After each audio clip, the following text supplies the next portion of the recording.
Urusi imesema haitambui vikwazo vya Umoja wa Mataifa kwa Iran.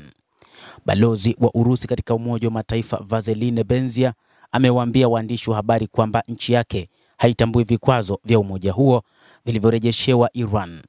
Balozi huyo amesema hali iliyoko kwa sasa inaweza kuleta changamoto kubwa kwa Iran, akisema vikwazo vinafungua milango kwa wale wanaotaka kumaliza mzozo wa nyuklia wa Iran, akizungumzia operesheni ya kijeshi ya Israel na Marekani dhidi ya Iran.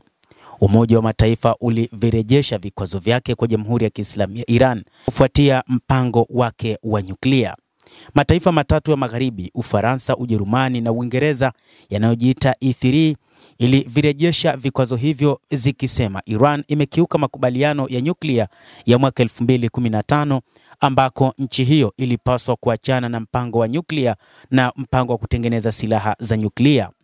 Hata hivyo, Iran imekanusha madai ya kutaka kutengeneza silaha hizo na kusema hatua ya Magharibi itajibiwa vikali.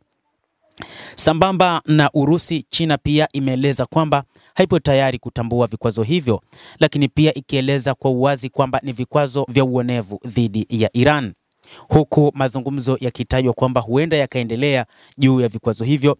Lakini kiongozi mkuu wa serikali ya mapinduzi ya Iran Ayatollah Al-Khamenei amesema halipo tayari kwa taifa lake kufanya mazungumzo na Marekani kutokana na vikwazo vilivyowekwa, na kwamba taifa hilo lipo tayari kwa ajili ya vikwazo hivyo. Hili pia linatajwa na wachambuzi wa mambo kwamba huenda likapelekea kuanza kwa vita kwa mara nyingine tena kati ya Iran na Israel, ambavyo vitaendeshwa na watu wa Magharibi pamoja na Marekani.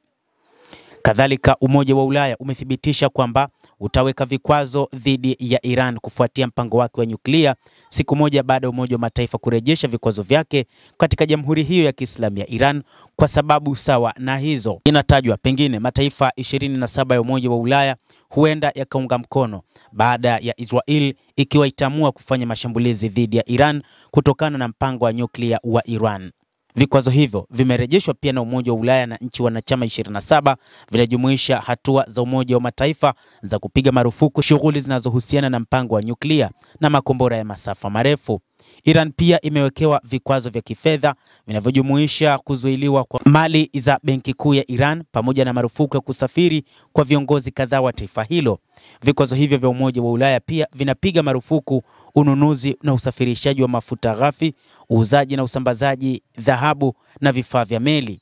Vikwazo vya EU vinafuatia vile vya Umoja wa Mataifa vilivyowekwa mnamo tarehe 28 ya mwezi wa 9 mwaka 2025 baada ya mataifa matatu ya E3, Ujerumani, Ufaransa na Uingereza kuvirejesha, zikisema Iran imekiuka makubaliano ya nyuklia ya mwaka 2015.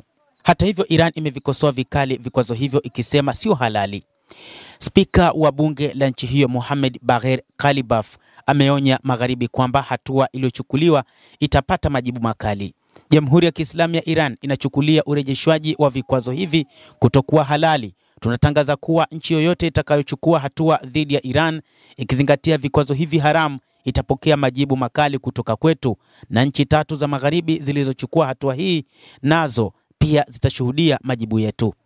Iran kurejeshewa tena vikwazo kuna maanisha ni mwisho wa mpango wa miaka 10 kuhusu nyuklia ya Iran uliopitiwa mara ya mwisho mwaka 2015 na Iran, Uingereza, Ujerumani, Ufaransa, Marekani, Urusi na China, na huenda hata hivyo itachochea mvutano zaidi katika kanda ya Mashariki ya Kati miezi kadhaa baada ya Israel na Marekani kushambulia vinu vya nyuklia vya Iran mwanzoni mwa mwezi Juni.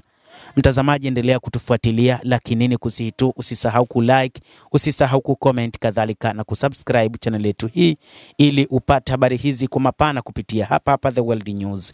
Jina langu ni Adam Hussein, endelea kuwa nasi wakati wote, endelea kutufuatilia uweze kufahamu mambo mengi yanayojiri duniani kupitia The World News.